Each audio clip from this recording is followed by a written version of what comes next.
সম্প্রতি বিজ্ঞানীরা মানুষের নাক ও গলায় নতুন একটি প্রত্যঙ্গের সন্ধান পেয়েছেন। মানুষের নাকের ঠিক পিছনে এই লালা গ্রন্থির অবস্থান, আর এই লালা গ্রন্থির নাম দেওয়া হয়েছে টোবেরিয়াল গ্ল্যান্ড। নতুন আবিষ্কৃত এই লালা গ্রন্থটি মূলত নাক ও মুখের উপরের অংশে জলীয় ভাব বজায় রাখতে সহায়তা করে। একদল বিজ্ঞানী গত 23 সেপ্টেম্বর রেডিওথেরাপি অ্যান্ড অ্যানকোলজি জার্নালে এই তথ্য প্রকাশ করেছেন।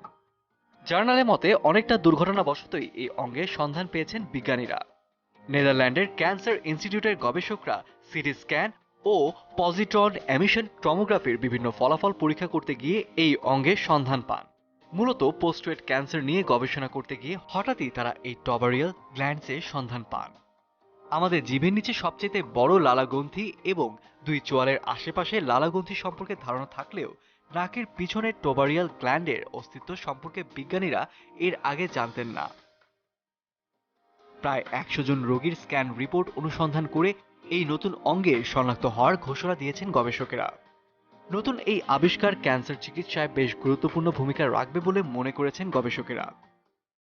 বিশেষ করে ক্যান্সারে যে রেডিয়েশন শরীরে প্রয়োগ করা হয় তা লালাগ্রন্থির উপরে কতটা প্রভাব ফেলে নতুন আবিষ্কারের কারণে তা জানা যাবে, যার ফলে ক্যান্সার চিকিৎসায় আরও এক ধাপ এগিয়ে যাবে বলে তারা মনে করেন।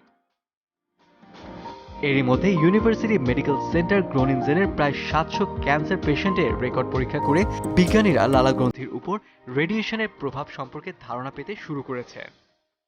আর রেডিয়েশনের প্রভাবে ক্যান্সার আক্রান্তদের কতটা সমস্যা তৈরি হতো জানাটা আরও সহজ হয়েছে।